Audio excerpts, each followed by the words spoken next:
Welcome everyone. Ellie here from Digital Engagement at SEEP. In this training, I'll break down digital organizing, what it is, why we use it, and why it's not so different from field organizing. Next, we'll learn about building a brand for your digital platform and growing an online presence through social media. Before we get started, here's a few things that we're hoping you'll take away from this training.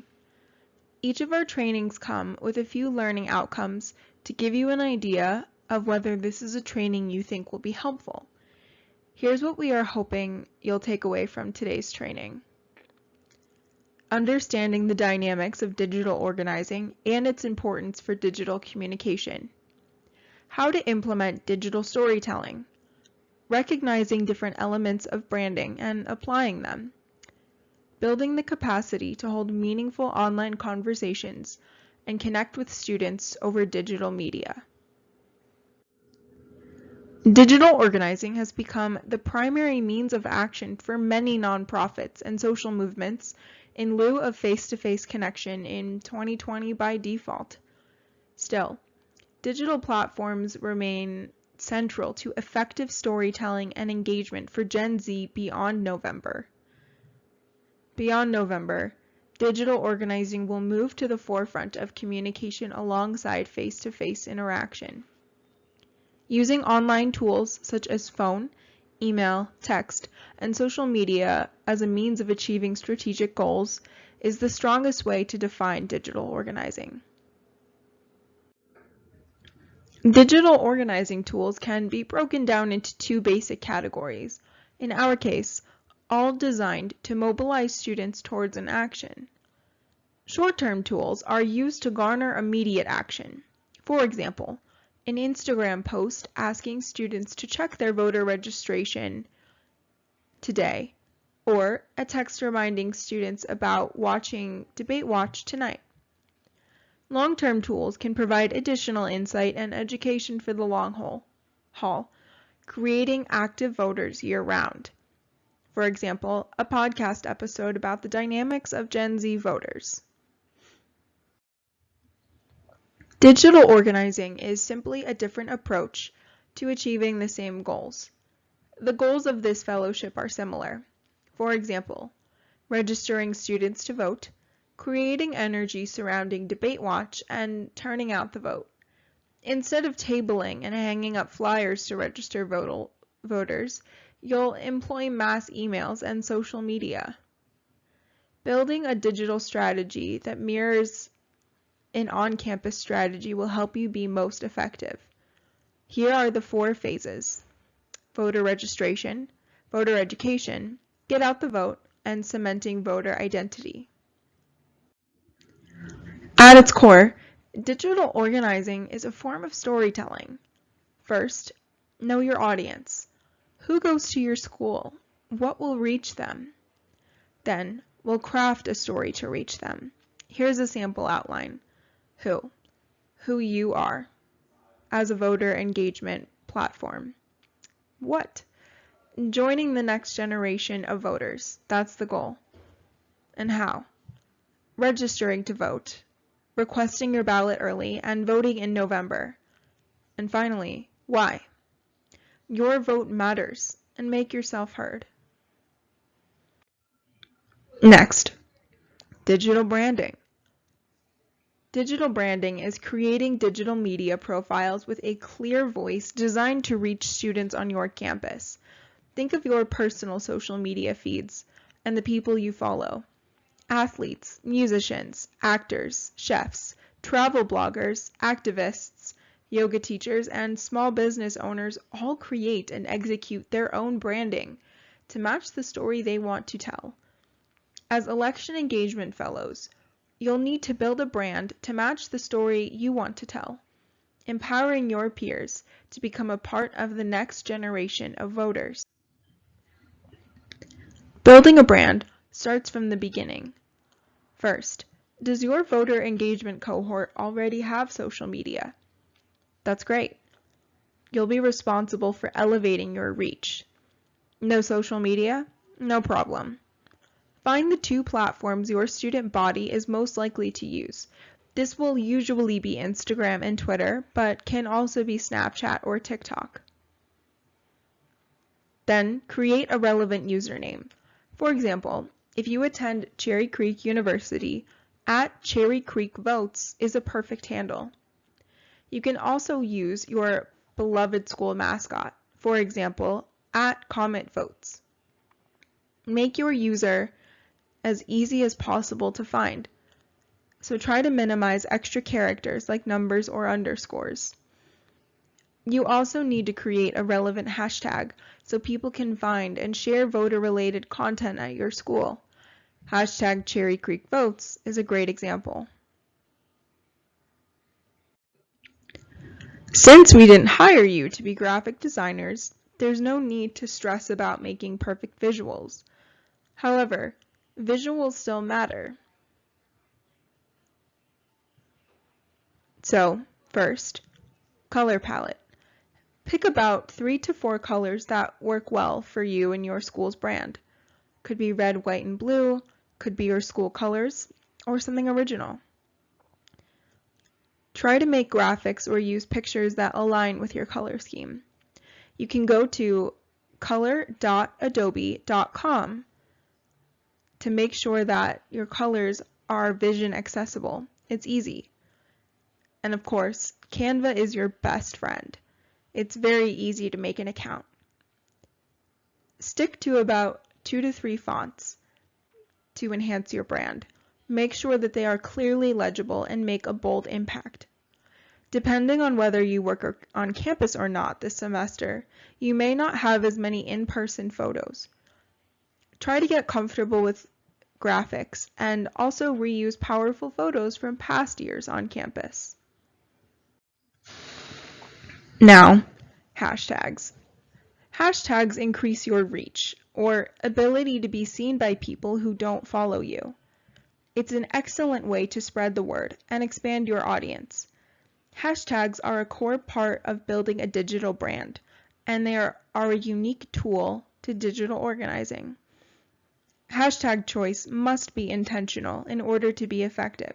There are 3 types. First, brand hashtags. This is what we broke down in building a brand. These hashtags are directly tied to your brand. They allow you to gain more brand recognition. Additionally, if someone wants you to see their content, they can use your hashtags. Always use at least one brand hashtag in every post. Then, there are broad hashtags. This is how you venture out into the digital world and reach a new audience. Try to find hashtags that have around 20,000 to 100,000 posts. Hashtags that are too big, like #vote, aren't effective because of how big they are. Your post will get lost. Then, there are narrow hashtags. These are hashtags that help you reach a more specific audience. These hashtags will likely depend on the type of post you're writing. They usually have 10,000 posts or less. Even hashtags with 100 posts or less can be helpful. Here's where you can also use school-specific hashtags to reach your student population directly. And remember, use about 4 to 5 hashtags per post. Only 1 or 2 hashtags won't get you anywhere, and using too many will actually signal the algorithm and your post will get buried. If you already know the algorithm, you can take a water break. You got this. So anyway, social media algorithms have stored terabytes on terabytes of data to predict user patterns. Algorithms on social media are artificial intelligence powered, and they think that they understand what we as users want to see based on our patterns. This is good and bad. It can help users see more of the content they already like, but it makes it difficult to see new content they're not as familiar with. Also, each social media algorithm is not fully understood, so some of this is guesswork. So that's what we're up against.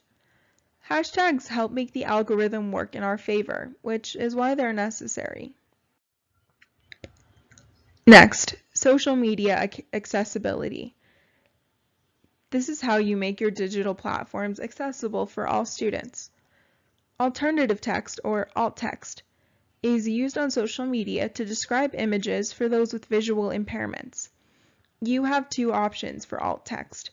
Either describe the image using precise wording in the alt text box, or describe the image well in the caption and write decorative image in the alt text box. Here's some advice on accessible color palettes. Go to color.adobe.com to add in your color spectrum. Adobe will tell you if it's colorblind friendly and help you make some adjustments. If you need additional guidance on making social media more accessible for students with differing abilities, feel free to reach out to the Center for Students with Disabilities at your school. Sending a quick email stating your exact question will allow them to help you quickly.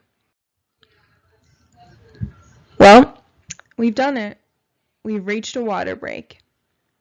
Take a minute for a water break and look at all these pups. They're such good boys.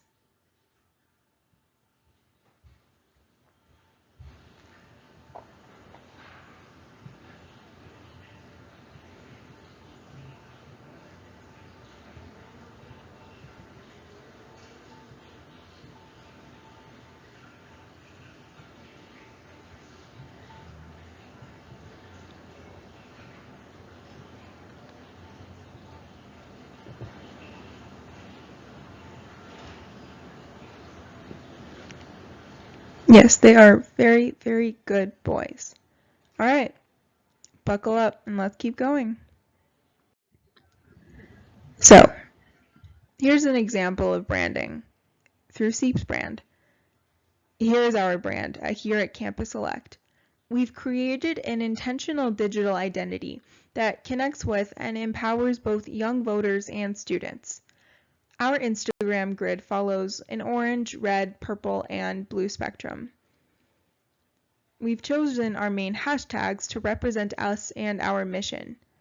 For example, hashtag Campus Elect, hashtag Students Vote, hashtag Your Vote Matters, and hashtag Gen Z Votes. Our brand purpose is to empower the next generation of young voters through access to modern narrative. We translate Seep's mission and values into digital communications. Some values are education as empowerment, dialogue, civic engagement, and youth-led narrative. Next, our brand voice. It's intentional, direct, and vibrant. Establishing values can help your brand feel organic. Values provide a compass for the direction you can take content creation in. So here's an example. At the University of Iowa, Hawk the Vote has an impressive digital presence. Utilizing their mascot and school colors, Hawk the Vote has built a robust and recognizable digital footprint. Their visual brand is clear and recognizable, and hashtag Hawk the Vote is a great brand hashtag. Hawk the Vote clearly tells a story. Students at the University of Iowa should participate in school pride by activating as engaged citizens and voters. So, need help rolling out social media content? We've got you covered. The Fellows Social Media Toolkit includes a full calendar of sample content following the 3 phases of register to vote, know before you vote, and get out the vote. It follows an 11-week calendar from August 23rd all the way through November 8th. All you have to do is look for this week's folder, download the graphic, copy the caption, and add your own hashtags. The toolkit is always available inside the Fellows Google Drive and can be found now by scanning the QR code. Now, we'll move on to interaction on social media. Interaction on social media is meant to empower students with voter information and resources and make genuine connections online. There's no need to overthink it. Interacting with users and students online is the same process as it would be in person. Instead of tone of voice and body language, you do have to rely on the words themselves. So make them count. Sometimes you can collect stories themselves. For example, on our SEEP account, I collected stories from users about their first time voting and turned them into posts. It's your job to start the conversation about voting. When you have online conversations, any body language or vocal cues are missing, so make sure your words count. Here are some basic guidelines for having meaningful online conversations with students. First, reframe the question. Are you registered to vote? Can feel one-sided. Someone can just answer yes or no, and then the conversation falls flat. Try this instead. Do you have what you need to vote this November? This is a call to action and allows someone to tell you exactly what they need or tell you that they're not sure what they need at all. Then you can step in to help. You can also send students accessible resources that are easy to read. Students should be able to read the info that they find in 1 minute or less. Here are some resources. Vote by Mail How-To, mailvote.org voter registration, a County Board of Elections website, and the Election Protection Hotline. If they need specialty resources pertaining to specific geography or a specific demographic, for example, students with differing abilities, do a quick Google search and accurate resources will pop up. You can copy and forward the link to the person who needs it. It's also very helpful to bookmark these resources for yourself. If you need to create a special social media campaign, start with its purpose. Why are you creating this campaign? Then, set a calendar for your campaign. Pick the days and the week that it's going to take place. Make sure to be intentional with timing. Then, design your story. Why are you having this campaign? What story do you want to tell? Pick an authentic campaign name and according hashtags. Now, virtual event attendance. It's likely that many of your events will take place virtually, whether on Facebook Live, Zoom, or Twitch. You might organize virtual town halls, virtual debate watch parties, and virtual living room conversations. Here's how to get students in the door. Reaching out to your campus network virtually is not unlike field organizing. Take the opportunity to check in with academic departments, student offices, athletic teams, and student organizations to express excitement about the general election and excitement to work together. Then, create a few different tiers of email lists. Tier 1 is groups you work with closely and with whom you have a strong relationship. Tier 2 is groups you work with on bigger events but less closely. And then Tier 3 is groups you have yet to build a relationship with. So, getting people to a virtual event isn't much different than in person. Reach out to your campus network with an invitation and flyer for distribution. Include a link to RSVP. RSVP counts are important. It's good to know how many people plan to attend your event and where they're coming from. If 20 people from club sports sign up, you can thank club sports presidents for spreading the word. This affirms and strengthens your relationship for future events. You can also check in with your core partners, organizations and departments you work closely with. See how distribution and promotion is going with them. Here's a note on headcount. Not everyone who signs up for your event will come. If 20 people sign up, expect 15. If 100 people sign up, expect 80. You should always have an RSVP for a Zoom event so that you can email participants with a Zoom link the day of. And that's digital organizing, branding, and social media. Thanks for joining, and we'll see you next time.